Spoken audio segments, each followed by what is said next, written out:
Hello everyone, welcome to Series 3 of the GBA Lightbulb Sessions. The Great British Entrepreneur Awards, in association with BT Skills for Tomorrow, have designed a free live stream series of Lightbulb Sessions to support small businesses and entrepreneurs with insightful and advice-driven sessions, featuring some of the UK's brilliant entrepreneurial minds to illuminate your path to entrepreneurial success. You can find out more about BT Skills for Tomorrow by heading to their website at www.bt.com/skills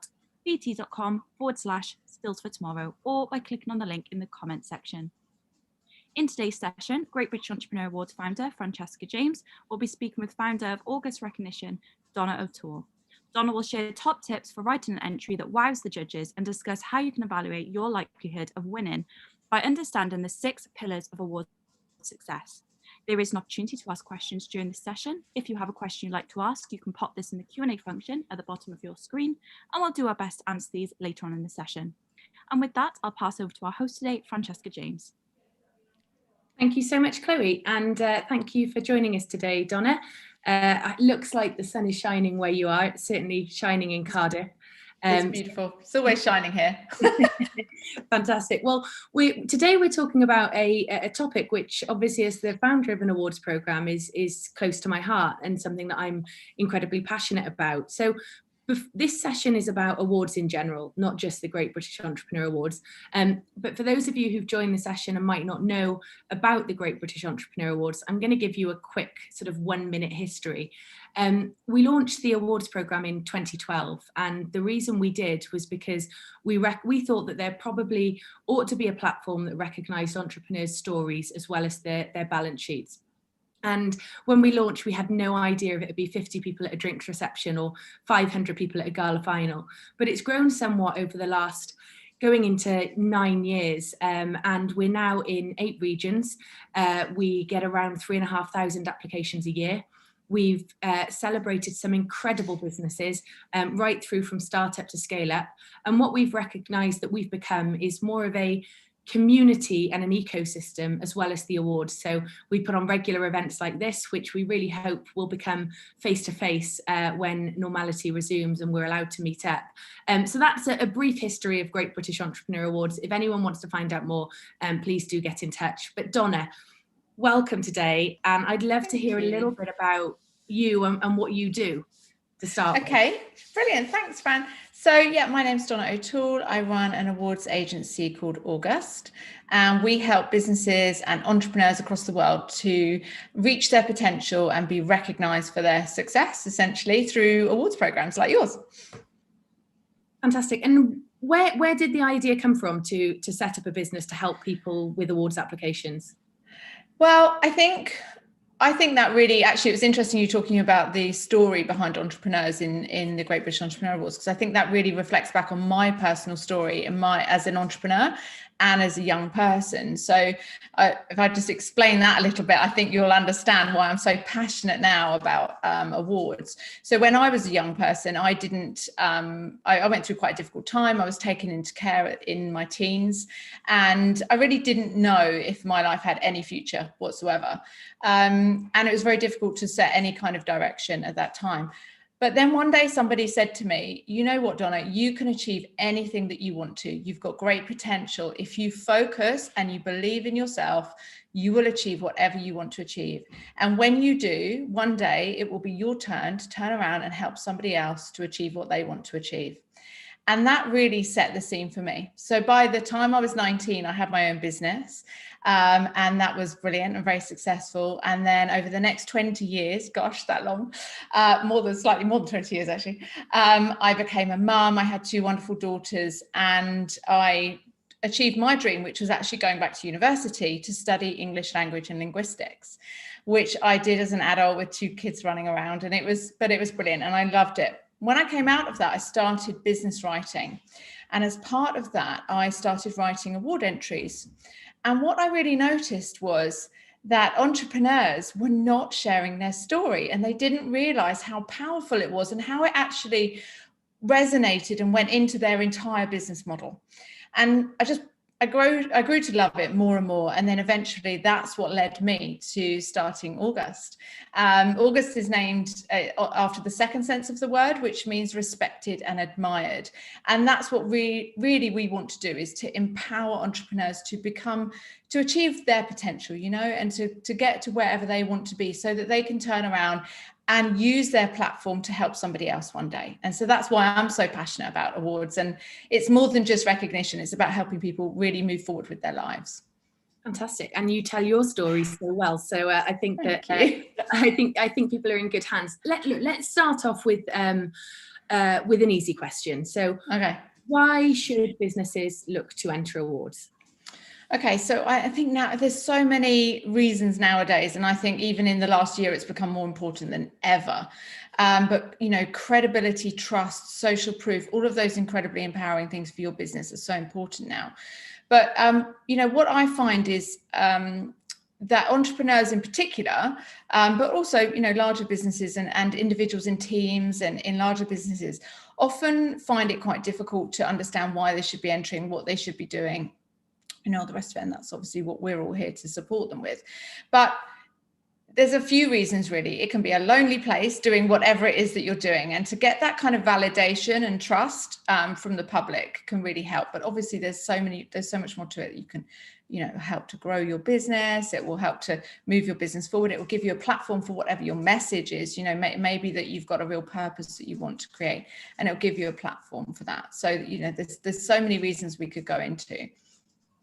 There's really nothing to lose. Fantastic. Well, you mentioned what awards can do for your business, but presumably that's for those who are shortlisted or those who win.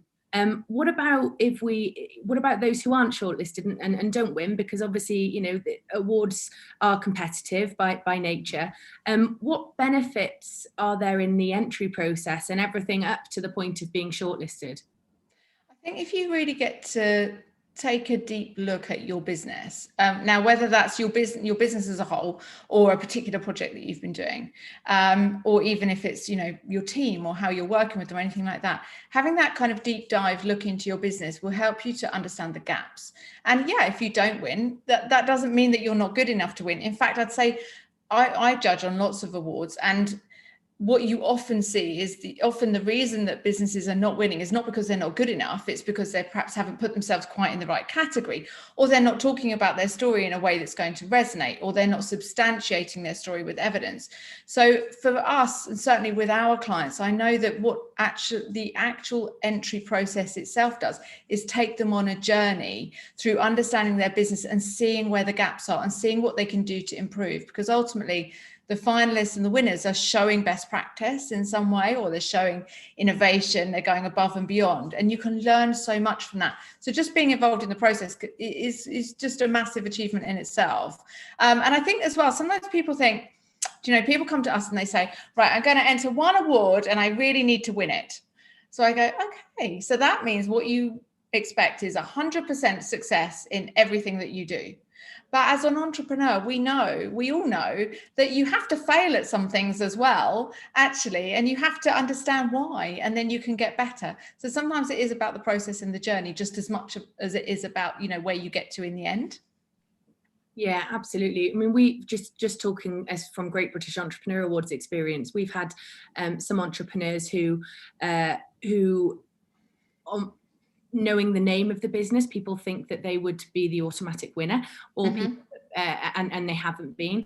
And also instances where people maybe have entered one year and, like you said, maybe haven't got their story across in the right way, but the next year that they've enjoyed incredible success, and it's not a direct correlation with the business's success either. It may be that learning process of being able to tell the story, which, you know, I think once you perfect in an awards application can help in so many other elements of the business as well.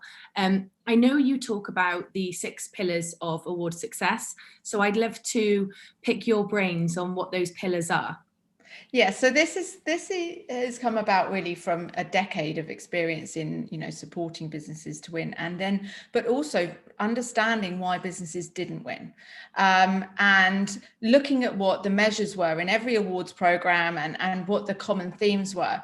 And what that taught us was that there was these 6 really important areas of business where you don't necessarily have to be ticking every box. It's not like a ladder that you're going to climb, but they're really important to awards. And some awards, for some awards, you may be really strong in one area, and for some awards, you may be weaker. And if you understand it yourself, you're more likely to get yourself in the right program and in the right category, and then therefore have more chance of success.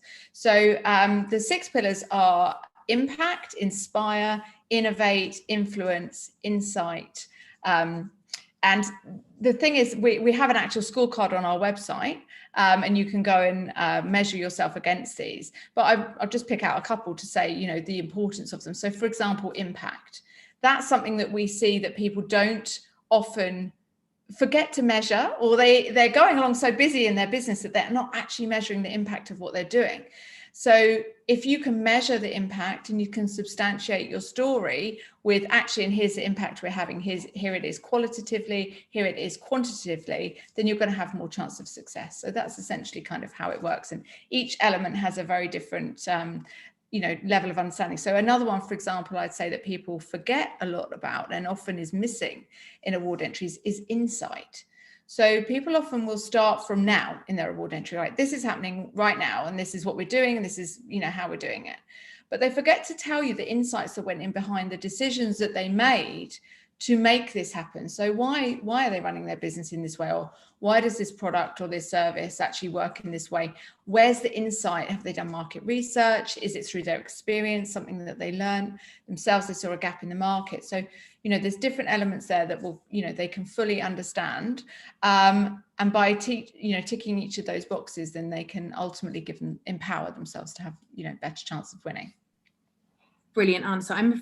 Could you repeat the 6 pillars? I've got Rachel asking if we can repeat the 6 pillars. Could we run through them again? I think there's people with pens and papers at the ready. Sorry, do you know what I've done? I've completely wrote them down in the wrong order. I'm so used to saying them. So we've got impact, inspire, innovate, influence, and improve, and insight. Did I say insight? I think so, yeah. Yeah, and improve. So for example, improving, how are you improving things in your business, or how are you improving things in your industry? How are you improving things in the marketplace for your customers? How are you improving life, perhaps? Or how are you even improving life for your employees? There's so many different ways of looking at all of these. Or how are you influencing people to make a change in their life? How are you influencing your marketplace to do things in a better way than they've ever done before?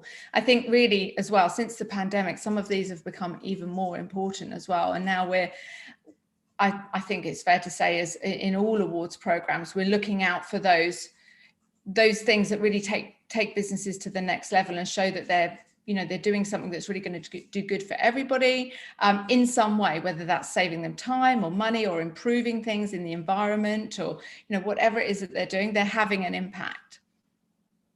Absolutely.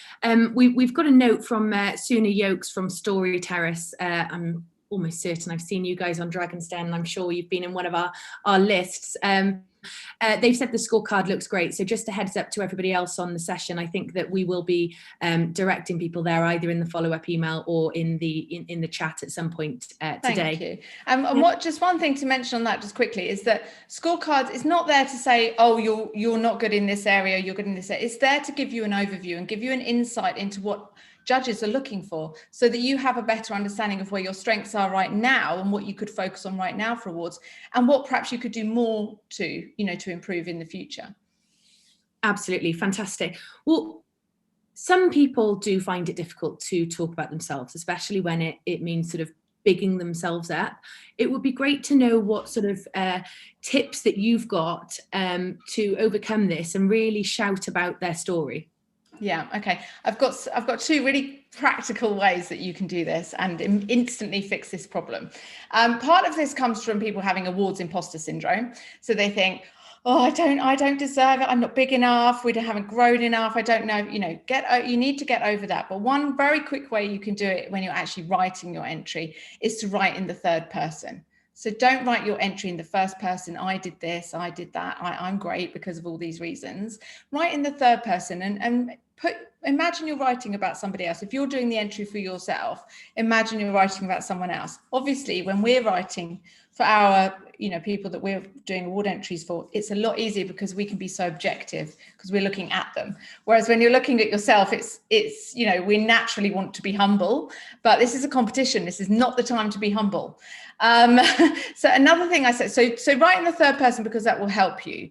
But the other thing is, set yourself, make a pledge. Now we have a campaign called Who Wins When You Win. And that's something that means a lot to me. So what that is when our clients win an award, we make a donation to our charity partner, which is the Girls Network, to help young girls who are in a position possibly like I was when I was younger, and to help them to come forward in their lives. So make a pledge yourself. Who's going to win when you win? Take the focus off yourself and think, right, this award is not all about me. This award is all about who I can help and who I can make a difference to, and what more I can do in life if I actually get the credibility of the awards. So right now, I'm going to stick my stake in the ground and I'm going to say, if we win this award, we are going to do something really good. We're going to donate a day's mentoring to somebody, or we're going to, share the success with our partners and our employees, and we're going to really reward them and recognize them for what they've done. Just pledge yourself something that you can believe in, and then put the focus there instead of the focus on yourself. This is your opportunity to be the spotlight for something you believe in and you want to do, rather than thinking about it for yourself. That's what I'd say. What a lovely way to look at things. I think Lucinda's asked a question which sort of overlaps with what we've just covered about, I think, imposter syndrome. How much do you think you should have achieved to enter awards? So Lucinda says that in the past year, we've not done a whole lot. She's been multitasking with childcare. We're still here. Is it still worth entering, or should we take a break until we've got better figures and customer stories? Well, I think that depends on how you look at it, because even if you got as far as the final, okay, maybe it's not going to be your winning year. Maybe it is, I don't know, because you may be hiding your light under a bushel there and not actually being, you may have that imposter syndrome that's holding you back from seeing what you have done that you've achieved. So a couple of things I'd say is, one thing is embrace the challenges. As judges, most judges are running a business, or they're entrepreneurs, or they're working in a business. We know that every business has its challenges, and we know that every individual has their challenges. And when you write an award entry and everything's perfect and life's going wonderfully and it's all happening brilliantly and everything's grown, it's all perfect, generally as judges, it's not quite so engaging as if actually we know about the challenges. So tell us what you're doing, tell us what you're juggling, tell us the hurdles you've overcome. And also, I'd say, in this past year, we know that everyone's faced challenges, and you could have been a business that was going along, growing amazingly, and then suddenly you've taken a dip because, no one was ready for the pandemic. Nobody could have been. But what have you done to overcome it and bring your business back up to a level playing field again? Even that in itself now is an achievement, I'd say. So it's not always about growth. Obviously financial growth is great, it's a great strengthener for an award entry because it demonstrates your, commercial success. But it's also, it's definitely not everything, definitely not. We want to know your story. We want to know what difference you're making. And sometimes growth is not just about that. It's actually about, have you done something different in your team? Maybe you had a year of focusing on training in a new different program or something like that. So what's the worst that can happen is that you'll actually go through the process and you'll go and have a deep dive into your business, which is good for us all as entrepreneurs to do. That's the worst that can happen. And the best that can happen is you could get into the final, or you could win. So for me, I'd say, go for it, because by waiting what you're going to achieve, you could still enter next year anyway. So why not have a go? But you need to enter that with some real positivity and spirit, and looking at your challenges as things you've overcome, and reasons to be really proud, I'd say. Fantastic. It sounds like a Dr. Pepper ad there. It is Dr. Pepper. What's the worst that can happen? So we talked about imposter syndrome and people maybe not selling themselves enough. What if we flip to the other side of things, and we're telling people to really sell themselves, sell their story, they're the hero of their story in their business.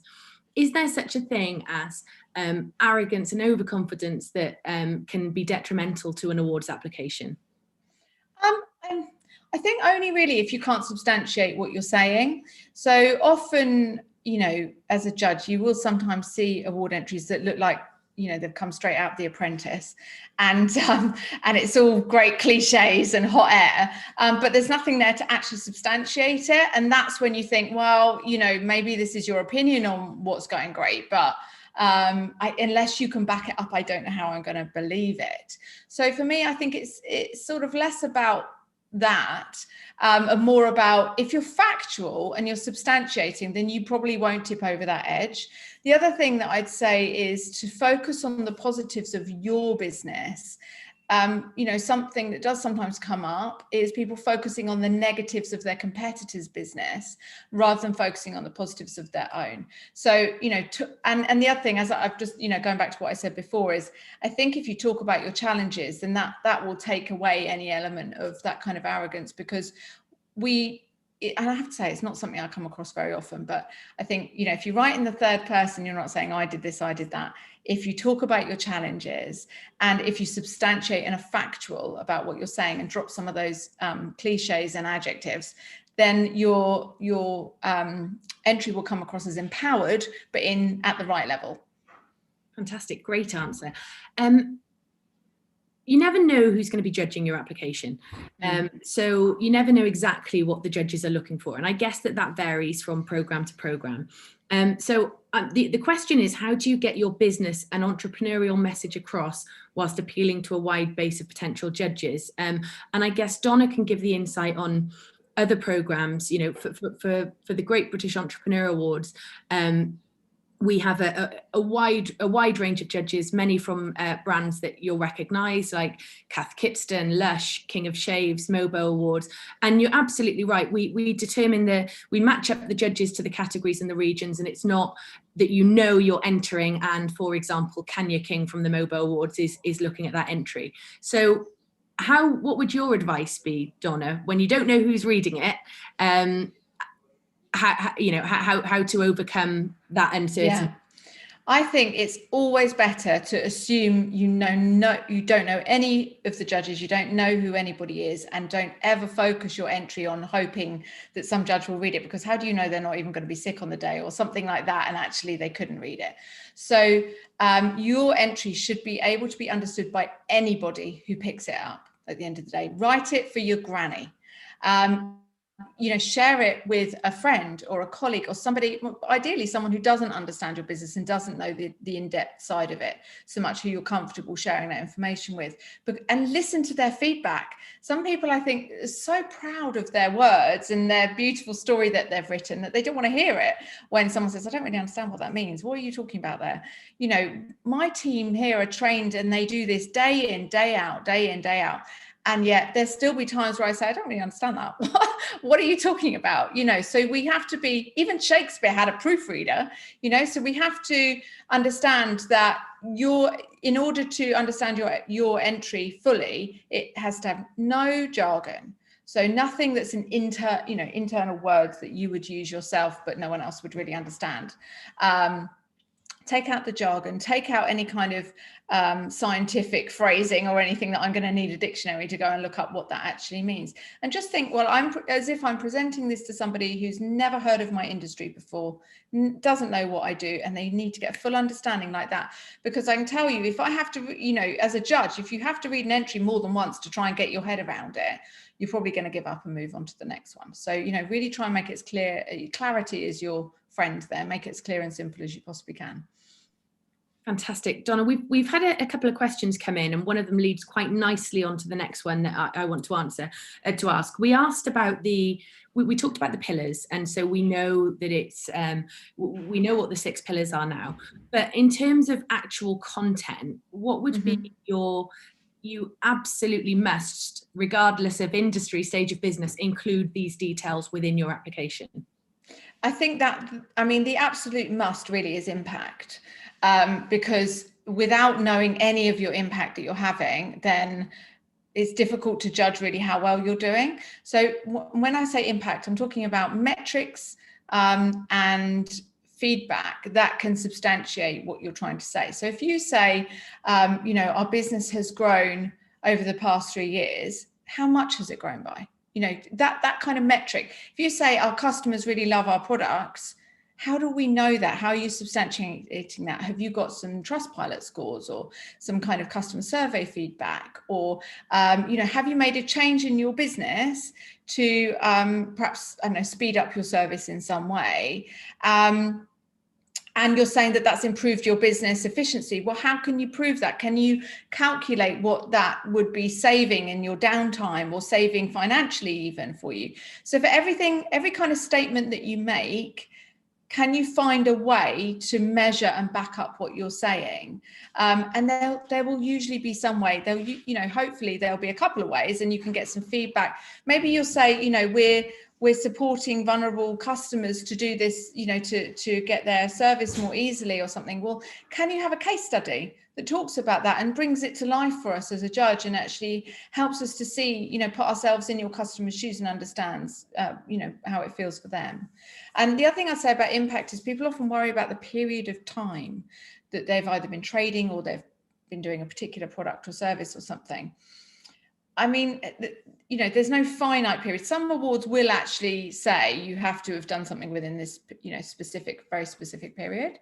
But I think if you've got some kind of data, so even if it's only been 3 months, you can already measure what's happened in the last 3 months, and be honest about that. Don't try and pretend or fluff something up. Say, we've only been trading or producing this service for the last 3 months. It's already shown X amount of growth or X amount of potential. So we forecast that this is going to happen in the next 12 months. And actually we can back that up because we've got a really happy customer who's happy to give a testimonial here as well.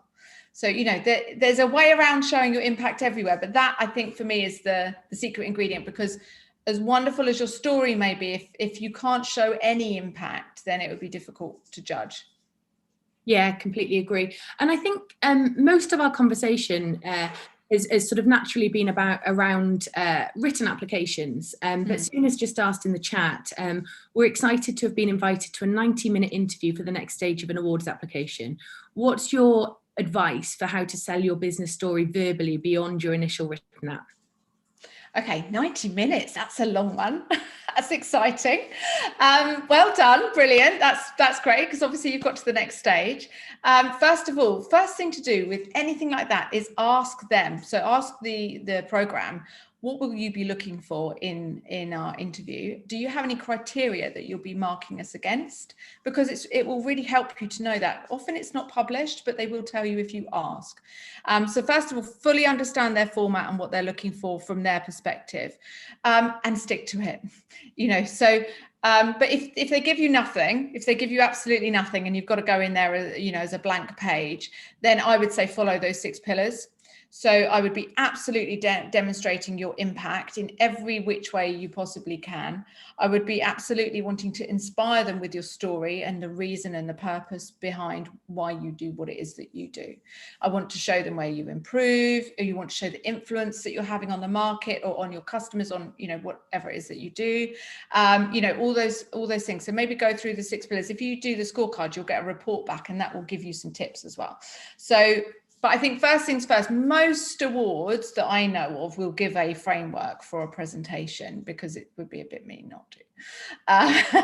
But it might be that it might be more interview based. And so you're sitting around, maybe you're on Zoom with a panel of different judges, and, do tell us if you know this, and you're actually having an interview, in which case, be very prepared. It might be worth finding out who's going to be interviewing you, just so that you're aware, what kind of questions they might be asking. Look back at previous winners as well. That can be another, great tip. What were they saying? Have they published anything about their story and why they won? Because that could give you some tips on, what they're looking for that kind of award as well. But I'd love to know what award that is, by the way. I will keep an eye on the and let you know. Donna, we talked about the things that you absolutely must include in an application. So it would be unfair not to ask what you absolutely must not include in an application. Is there anything that springs to mind when I ask that? I think just the good old fashioned kind of cliches, that very, adjective packed. We're brilliant. Everyone thinks we're the best. Don't go overboard. If you're starting out, or you're, a few years old and you're a challenger disruptor brand in a bigger marketplace, don't pretend you're something that you're not. Be really proud of what you are. So I'd say, be realistic. One absolute no for me is discrediting any competitors or anything like that. Focus on your positives, focus on how you've overcome your challenges, and take us on that journey so that we really engage with you along the way, I'd say. Fantastic. And we've had a question in from Alex, which I think he's asking about Great British Entrepreneur Awards. So I'll answer. Alex asks that he's only a few months into his business. He's got a really refined purpose and clear goals. Is it too early for him to apply because he's not got clients coming directly to him yet? And he's asked, is he eligible for the startup category? So with my Great British Entrepreneur Awards hat on, Alex, I can say the startup category, you are eligible to enter. So like Donna mentioned, sometimes it can be a really good exercise in reflection. You say you only started the business a few months ago, but I guess the process of starting the business started quite some time before that. Mm. So that's my answer with regards to Great British Entrepreneur Awards, and it's free to enter. So there's no cost for you to throw your hat in the ring. But Donna, what would be your inclination talking about other awards with that question? Yeah, I mean, I agree. You haven't got anything to lose at this point whatsoever by entering, and by going through the criteria, you'll get used to what awards are asking you to produce, in which case you'll start producing it. And so it can be a really good sort of steer for your business on what you should be doing and how you should be heading. And I'd encourage you to look at all sorts of different awards criteria for startup awards in, all over the place, so that you get an idea of what they're looking for, and only you will know whether you can actually answer that or not. Obviously, if you can come up with any impact, then it's going to help. Now, sometimes, particularly young businesses, they haven't actually got any sales. They might not have sales yet, but they might have run a pilot that was free, and launched their product to test it out in some way. So you might be able to show impact from that. So, think about how you can. Also, can I just say that you've got, a couple of months? Is it a couple of months till the GBA deadline? Yeah. And actually, this is kind of award season right now. So there's loads of awards open right now that you could enter that all, have lots of other startup categories. So embrace the moment, but you've got a couple of months to create something. So if you haven't got any impact now, make some impact. Get yourself a focus group, pilot, your product or your service, whatever it is that you're wanting to sell. Get their feedback, get the impact from them, because it's quite impressive, I would say, from a judge's perspective, if you've made that level of effort. And then you'll give yourself something to actually produce for the award entry. So you've got time, I'd say. So embrace it. Have a think, be creative.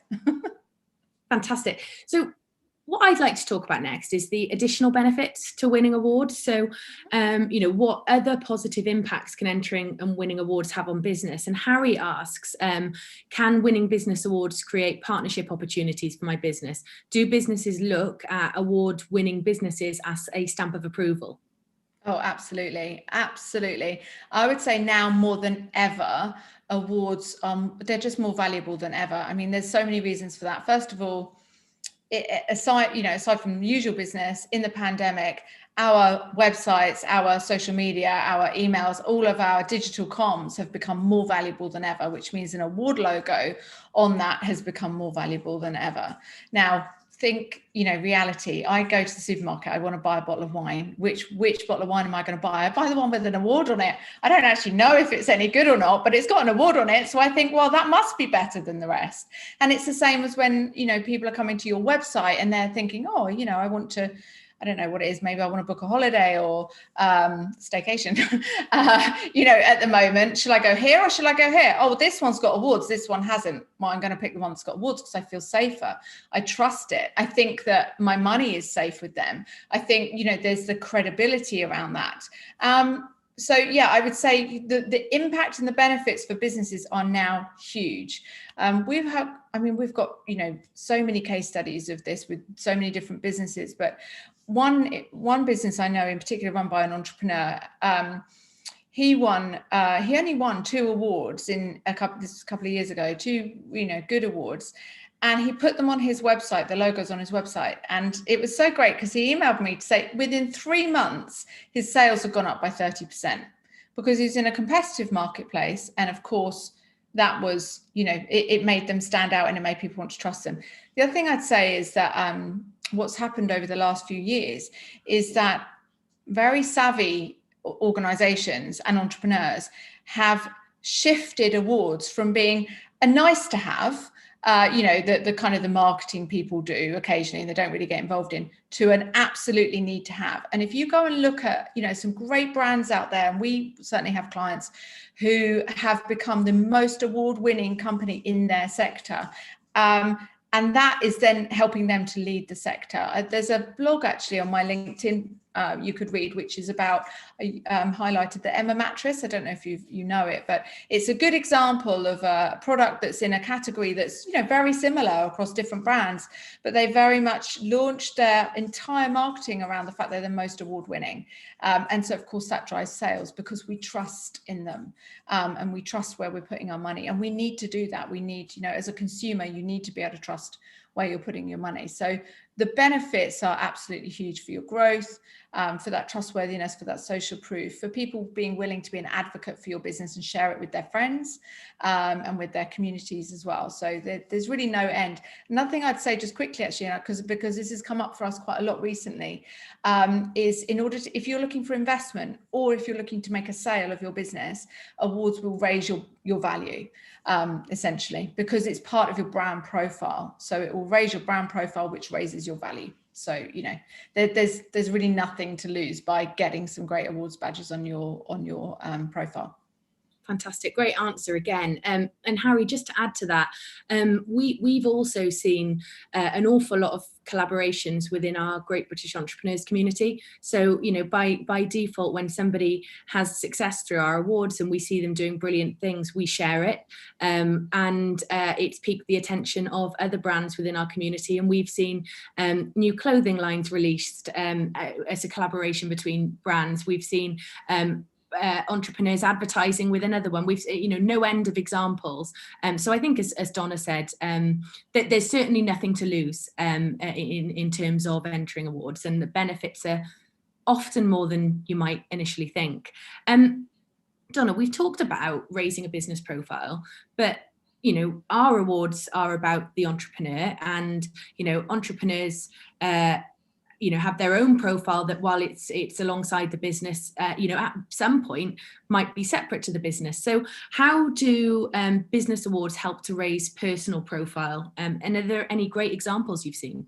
Yeah, I mean, that's huge. And actually that reflects back on the last question that we were asked as well, actually, because people buy from people. At the end of the day, we connect with individuals and we connect with people. And you look at people like Richard Branson, their personal brand sells the business. It doesn't, they don't need to be out there actively doing it, but their personal profile being raised will sell their business. It will put trust in them, because ultimately, and equally, you see the opposite effect as well. When someone's personal brand profile is not great, and you see that in the media, something's happened, their business goes down with it, so it's really very, very linked, and particularly for entrepreneurs. And I do think it's such a hard thing when you're a new entrepreneur. When I started my business, I found it really hard to put myself forward and put myself out there, and I had to really get past that. And you often come up against resistance where people say, "Oh no, but I want people to know my brand. I want them to recognize my brand. I want to be able to sell my brand one day and it be worth something."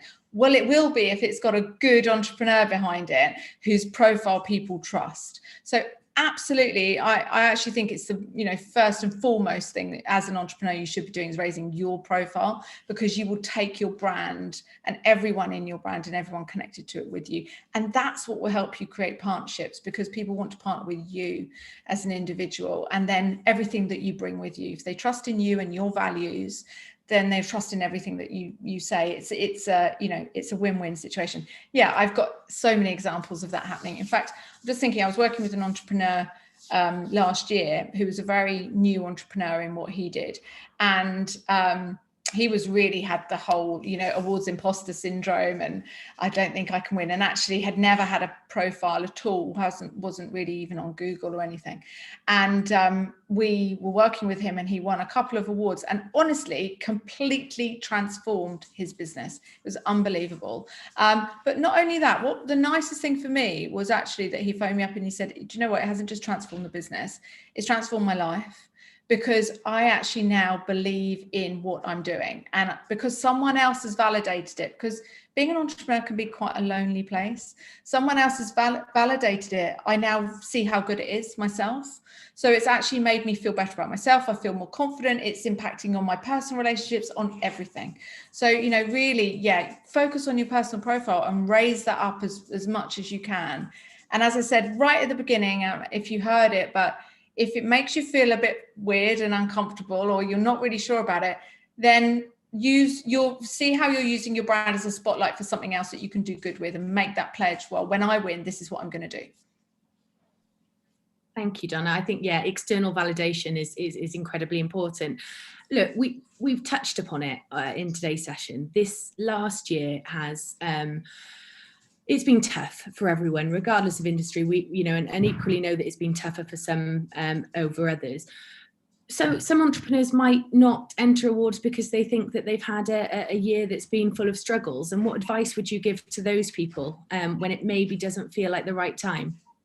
I'd say it is the right time. But, you know, it's really interesting because last year when the pandemic first hit, you know, naturally the awards industry went into a bit of a, you know, shock, as did everybody about it. And, you know, there was a lot of panic around events and hotels and, you know, deposits and sponsors and all that kind of stuff.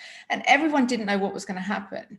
But then we all settled, and we actually learned that the pandemic made us see that life was all about celebrating the achievements of people and what they were doing, how we were supporting each other, how we were coming together as a community, how we were doing great things. And interestingly, and I know I spoke to you, Fran, and lots of other awards organisers said they actually have more entries than ever before in the last year during a pandemic, because people's stories became so important. And it's just the same this year. Judges are realistic. We've lived through this with you. You know, you may find that some of the judges have also had a really tough time as well. So they're not necessarily expecting to see, you know, double-digit growth and all these amazing things happening and you expanding to all these countries and all that. They're expecting to see a good, strong business idea that you've been able to, you know, get through the pandemic with, and overcome some hurdles, overcome some challenges, and really be now moving forward into the next phase of whatever we've got to come with a great product or a great service, or great feedback, great customers, looking after your employees well, you know, doing all these great things. And so don't make assumptions. The worst thing you can do with awards is make an assumption about what you think a judge wants to see. Tell us your story. We want to hear your stories, and tell us how you've helped people. Tell us what you've done to overcome your challenges. And, you know, your story could be engaging enough that it doesn't matter whether you've grown, it doesn't matter the struggles that you've had, that actually that's what makes us really love you. So yeah, don't let it put you off. This is definitely, I can tell you now that we're probably the busiest we've ever been. So it shows you, you know, there's a lot of need for recognition. And another thing, just for business, for any entrepreneurs out there who have employees, we're doing a white paper, so we were doing some research, and, you know, it's really interesting. It came up that employees now prefer external recognition over anything else. They find that most motivating because, again, you know, they're working really hard to get through this. So with you, you know, take them with you as well. So no, this is a great time. It's as good a time as any, but maybe the story's different. That's all. Absolutely. And I couldn't agree more. I think that, you know, with our awards, it's the entrepreneur that's front and center, but every single entrepreneur who gets on stage, the first thing they say is, this isn't just for me, it's for my team. And I think actually that everybody could do with a bit of good news right now. And I think that what you said is absolutely spot on. I just wanted to finish with a couple of comments actually from Suna. So Suna said she will tell you what the award that she's going for the interview if she wins. She doesn't want to jinx it, but does then add she really recommends trying out Donna's awards test online. Lots of important questions for us all to ask ourselves. just discovered we scored 83% this time. Nice to see feedback on where we can develop further. Brilliant. And the final question that Suna asked is whether August operates in a similar way to a PR agency. I thought that might be a nice note to sign off on. Yeah, so we essentially we focus on everything we do is awards and surrounds awards. So we will prepare companies for them, we will help them build towards them, we will strategically we look at awards and what's going to work best for a company or for an entrepreneur. So we don't do the PR side of things because we're very much focused on our niche, but we have PR partners who do that. But also the other thing that we do, we always advise all of our clients on how to celebrate their wins. And actually this, just to add one last thing, might come up for some of the entrepreneurs who are winning and becoming finalists with the Great British Entrepreneur Awards, is that people often say, oh, well, I don't know how to share it on social media because I'm a bit embarrassed and I feel like I'm showing off, and how people just think it's me. Do you know what? If you look at get a result, just get involved. Just by not getting nominated, start sharing that you're involved, but say what it means to you and what you're going to do and how you're going to celebrate and who you're going to reward when you get to the final or when you win, and look at it that way, because then you can really share the success of even just being involved. So no, we won't do your PR, but we will absolutely make sure that you get every bit of value out of those awards that you possibly can. Brilliant. What an incredible session. Loads of lovely comments, Donna, to say thank you for today. Thank you. Chloe, can I pass over to you? Thank you, Donna and Francesca, and thank you, Donna, for joining us today and sharing your expertise. Do you have any final words before we sign off? No, just thank you very much for having me. It's always a joy. I feel like one of the luckiest people in the world to be involved in awards, because it's all positive stories, isn't it? And we're so lucky to work with entrepreneurs who are all unique, so unique in their own way. So, I'm really looking forward to judging this year at the Great British Entrepreneur Awards, and really proud to be a partner and to share your stories as well. And looking forward to meeting some great entrepreneurs. What an exciting year ahead. And just everyone get entering, because you've literally got nothing to lose, and your story, you just never know. Your story could be the ones out there. Thank you, Donna. I have included Donna's LinkedIn profile in the comment section, along with their partner page as well, where you can view the business scorecard. Our next Lightbulb session will be at the same time next week with Ollie Barrett, MBE, as he discusses his top tips on how to build a better network. If there is anything you'd like to catch up on from today's session, we'll be sending out a replay of this recording later on today, and you can find the replay and future sessions at www.lightbulb-sessions.haysummit.com. Thank you very much for joining us today, and thank you again, Donna and Francesca. Lovely. Thank you. Lovely to see you all.